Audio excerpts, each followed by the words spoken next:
ஏறி விட்டார் ஜீப்ல, தம்பி ஏறி விட்டார், இப்போது 2 லட்சம்.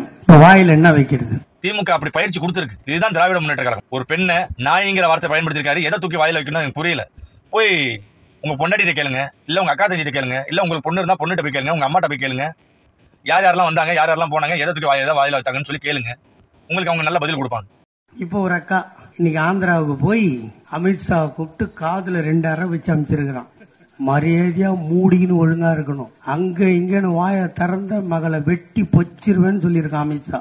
மூஞ்ச பார்த்தா அப்படிதான் இருக்குது. அது பார்த்து இன்னைக்கு பார்த்து எங்க அக்கா அந்த சுட்ட முடியெல்லாம் நீட்டு முடியாக்கி வீக்கேருக்கு போய் தலையெல்லாம் ஆக்கி ஸ்டைலா போயிருக்குது. இதுக்குதான் சொல்றது, ஒரு பழமொழி இருக்கா இல்லையா, நாயை கூட்டி வச்சாலும் எங்க போவோம், ஆயத்துன்னா போவோம். மக்கள் அனைவருக்கும் வணக்கம். நான் உங்கள் ஏஆர் பாஷா. இந்த காணொலியில் பார்க்கின்ற நபர் திமுகவில் உள்ள மிக மூத்த நிர்வாகி சிவாஜி கிருஷ்ணமூர்த்தி. இந்த ஆள் ஒருத்தரே போதும் திமுக கட்சி எவ்வளோ ஒரு தரங்கட்ட ஒரு கட்சி, ஒழுக்கங்கெட்ட கட்சிங்கிறதுக்கு.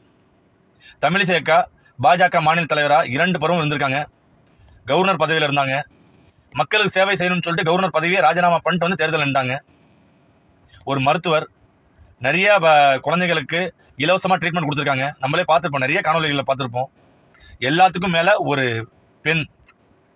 பெண்ணுன்னு கூட பார்க்காம ஒரு பொது மேடையில எவ்வளவு கேவலமான வார்த்தைகள் பயன்படுத்திருக்காருன்னு பாருங்க. தம்பி ஏறி விட்டார் ஜீப்ல, தம்பி ஏறி விட்டார், இப்போது 2 லட்சம்.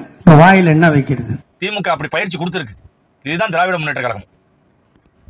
ஒரு பெண்ணை நாய்ங்கிற வார்த்தை பயன்படுத்திருக்காரு. எதை தூக்கி வாயில வைக்கணும் எனக்கு புரியல. போய் உங்க பொண்டாட்டிட்ட கேளுங்க, இல்ல உங்க அக்கா தங்கிட்ட கேளுங்க, இல்ல உங்களுக்கு பொண்ணு இருந்தா பொண்ணுகிட்ட போய் கேளுங்க, உங்க அம்மாட்ட போய் கேளுங்க, யார் யாரெல்லாம் வந்தாங்க, யார் யாரெல்லாம் போனாங்க, எதை தூக்கி வாயில வச்சாங்கன்னு சொல்லி கேளுங்க. உங்களுக்கு அவங்க நல்ல பதில் கொடுப்பாங்க. இந்த மாதிரி ஒரு கேவலமான மனிதர்கள், தொண்டர்கள் இருக்காங்கன்னா திமுக கட்சியில் அப்படியாப்பட்ட மனிதர்கள் தான் திமுக கட்சியில் இருப்பாங்க. அதே மாதிரி அமித்ஷாஜி கூப்பிட்டு 4 அறை இருந்தாங்கண்ணா தமிழிசை அக்காவை. நீங்க பாத்தீங்களா? எதுவும் விளக்கு பிடிச்சி பாத்தீங்களா?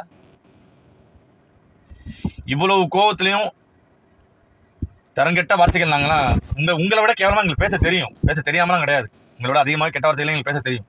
ஆனா RSS எங்களுக்கு அப்படி ஒரு பயிற்சி கொடுக்கல.